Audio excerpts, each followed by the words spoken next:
সাকিব আজকে তো তোরে খাইছি, আমার বন্ধুর হিপো বাইডি আর মোবাইল চুরি করে আনছি শুধু তোরে কালেকশন বাসে হারানোর জন্য।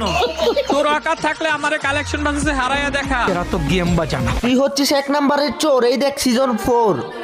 কি তোর এত বড় সাহস, তুই আমারে কর চোর? এই শালা জানোস তোর মতো প্লেয়ার আমি গ্রুপ ফেলতে মারি লাত। এই দেখ সিজন 7 আজকে কালেকশন বাসে হারিয়ে তোকে খাওয়াবো ললিপপ। এই দেখ আমার কাছে হিপো।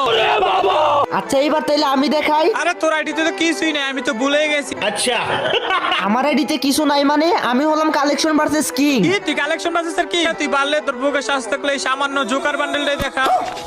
ও ভাই এই জোকার কই থেকে? পারলে হচ্ছে রেয়ার একটা বান্ডেল দেখা, তাহলে তোকে আমি 1 লাখ টাকা দিব। যেহেতু আপনি বলেছেন ভাই, সেহেতু আমার জন্য এটা কোনো ব্যাপারই না, কোনো ব্যাপারই না। এই দেখো জোকার বান্ডিলের আব্বা। কি রে ভাই, টপ জোকার? সাকিব আজকে তো তোরে খাইছি, আমার বন্ধুর হিপো বাইডি আর মোবাইল চুরি করে আনছি শুধু তোরে কালেকশন বাসে হারানোর জন্য। তোর আকার থাকলে আমার